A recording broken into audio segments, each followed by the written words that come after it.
Olá, seja muito bem-vindo, bem-vinda ao canal Hipnose e PNL. Eu sou André Leovaldo, professor de hipnose e professor de PNL. Nesse vídeo, falar sobre como fazer terapia usando a PNL e usando a hipnose.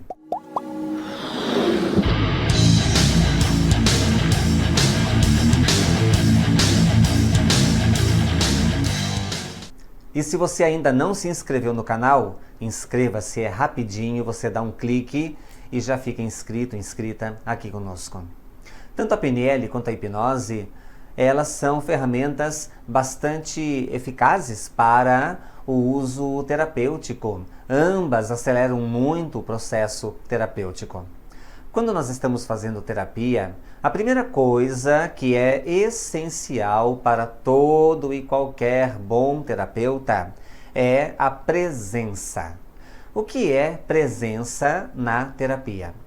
Presença na terapia é estar presente com todo o seu sistema voltado a perceber a demanda do cliente, do paciente, para que você consiga, ao usar esta presença, notar algumas nuances, pequenos detalhes, a partir daquilo que a pessoa fala ou representa pela linguagem não verbal.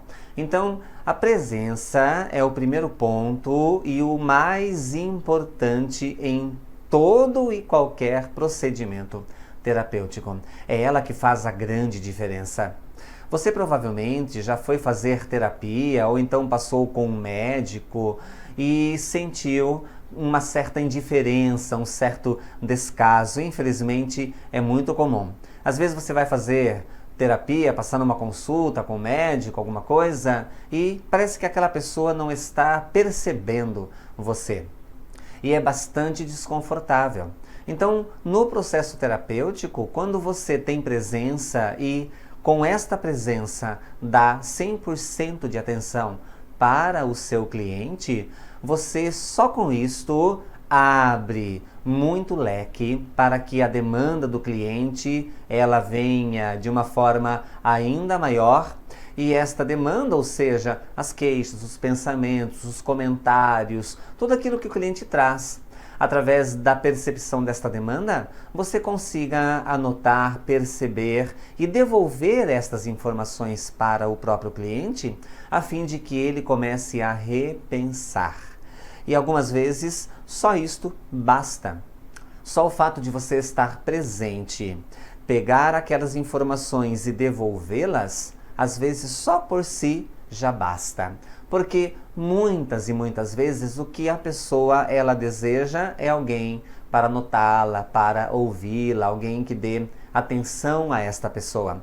Muita gente está disposta a fazer terapia apenas para ser ouvido. Infelizmente ou felizmente, não sei, é comum a busca pela terapia nem sempre para a solução de problemas. Às vezes a pessoa só quer desabafar. Então a presença é o primeiro ponto, é o ponto mais importante. Com a presença, nós conseguimos notar quais são as necessidades. E ao observarmos estas necessidades, poderemos então entrar com o segundo aspecto que é essencial, importantíssimo para uma boa terapia: fazer perguntas. Um bom terapeuta sabe fazer boas perguntas. Como fazer as melhores perguntas? Bem, com a presença, você consegue observar a demanda. E a partir daquilo que a pessoa fala, você pode simplesmente devolver o que a pessoa fala como pergunta. Por exemplo, a pessoa chega e diz assim: olha, eu estou passando por alguns problemas e não estou sabendo lidar com eles. Você, através desta fala, tem aquilo que na PNL e no Change Work, que é um trabalho que usa a PNL e a hipnose sem transe para o procedimento terapêutico, você, através disso, tem neurohandles. Neurohandles são predicados da consciência. Esses predicados são essas falas, estas verbalizações conscientes e principalmente as inconscientes que o sujeito, o cliente, está expressando. Então, quando a pessoa diz assim, olha, eu estou passando por alguns problemas e não sei lidar, não estou sabendo lidar com esses problemas, você pode pegar estes predicados da consciência, estas neurohandles, estas palavras, estas frases que vêm a partir da demanda e devolver ao próprio sujeito, dizendo mais ou menos assim, compreendo? Você então não sabe como resolver esses problemas pelos quais está passando, é isso? Sim. E quando você não sabe, o que você sabe acerca do não saber? O que você pensa sobre não saber?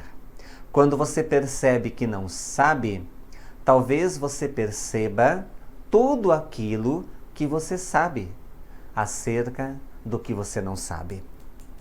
Parecem palavras confusas, parecem perguntas confusas, parecem afirmações confusas.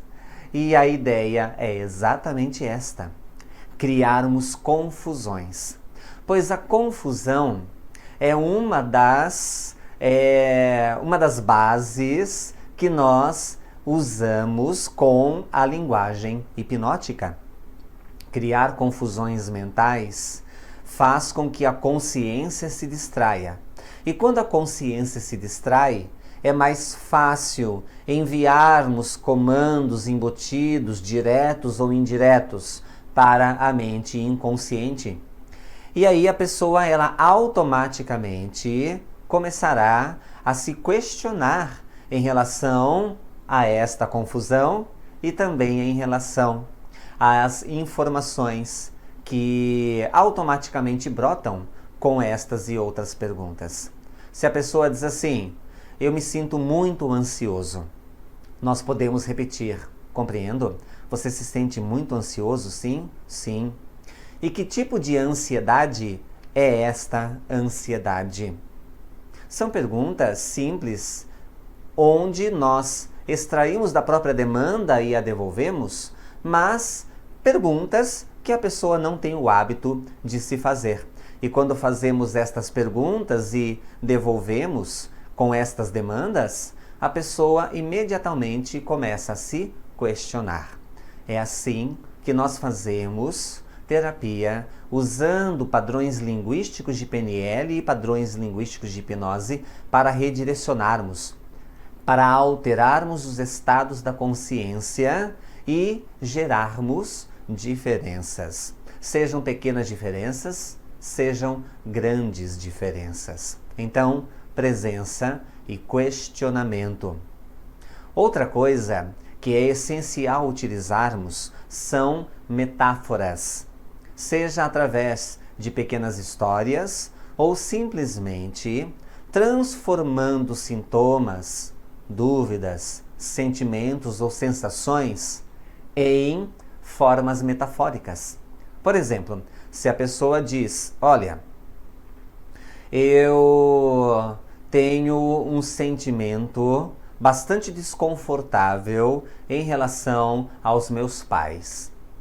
Para trabalhar com metáforas em relação a esta fala, poderíamos perguntar, se este sentimento, que parece ser bastante desconfortável, tivesse uma forma que pode ser geométrica ou a de um objeto, que forma teria? E a pessoa, por exemplo, poderá dizer, tem a forma de um triângulo. Então, poderíamos começar a trabalhar com este triângulo que para a inconsciência significa aquele sentimento desconfortável em relação aos pais. E nós criamos aquilo que na PNL chamamos de equivalência complexa. O que é uma equivalência complexa? É quando duas informações que são cada uma diferentes, muito diferentes entre si, estão tendo os mesmos significados. No caso, triângulo igual ao sentimento desconfortável em relação aos pais. É uma equivalência complexa, Porque uma coisa é o sentimento desconfortável, outra coisa é um triângulo. Separados não tem nenhuma relação. Mas quando nós associamos, eles passam a se correlacionar. E a mente inconsciente, ela começa a atribuir significados para este triângulo. E quando nós começamos a trabalhar, a alterar as configurações deste triângulo, vemos rapidamente e às vezes até de forma instantânea sendo ressignificados aqueles padrões que geram o sentimento desconfortável sobre os pais. Por exemplo, se perguntássemos se esse triângulo tivesse cor, que cor ele teria? E a pessoa diz, por exemplo, seria azul. O que aconteceria se esse triângulo se transformasse em uma cor diferente? E, por exemplo, mudasse para o branco. A pessoa, ao perceber a diferença do azul para o branco, diria, olha, o sentimento melhora ou o sentimento piora. E a partir disto, perceberíamos, repetindo, inúmeras mudanças, a partir do momento em que vamos alterando as configurações que estão inseridas no triângulo, que foi a metáfora dada para o sentimento desconfortável em relação aos pais. E quando trabalhamos com as metáforas, em conjunto com a PNL, automaticamente adentramos em linguagens hipnóticas. E aí, a linguagem hipnótica com a PNL, com as metáforas, são ferramentas que potencializam a melhora da pessoa de uma forma bastante acelerada. Então, presença, perguntas, metáforas. E a partir disto, podemos ir em direção ao último ponto aqui colocado em nosso vídeo, que é essencial para uma boa aplicação terapêutica. Neste é dizer o que não se deve fazer. Os 3 iniciais, o que devemos inserir. Este último, o que devemos evitar, excluir. De forma que, quando o colocarmos, tomarmos consciência e tirarmos ele do processo terapêutico, que é dar opiniões. Quando você dá opinião na terapia, você está usando a sua forma de perceber o mundo, o seu modo de mapear, de construir a realidade, na realidade do sujeito, da pessoa. E muitas vezes, se você faz isso e a pessoa segue a sua orientação, a sua opinião, e se der certo ou errado, automaticamente irá recair sobre você a responsabilidade.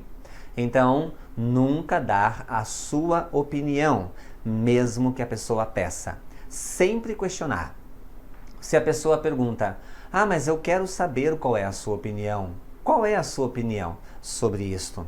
Você pega este predicado da consciência, estas neurohandles, a frase que a pessoa disse e devolve. Você quer a minha opinião? Sim, sim. Parece que a minha opinião é importante para você, não é verdade? Sim. Como é sentir a importância da opinião alheia sobre você? Como é começar a ter consciência sobre o quanto é importante ouvir opiniões alheias acerca das suas próprias experiências, das suas próprias realidades? Como é perceber isso?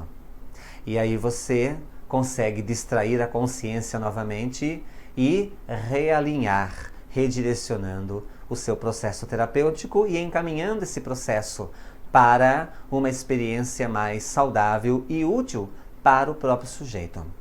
Espero que você tenha gostado desse vídeo. Deixe o seu comentário, clique em gostei, comente abaixo. Se ainda não se inscreveu, inscreva-se, é bem rapidinho. Tem um sininho, ative as notificações e esteja sempre conosco.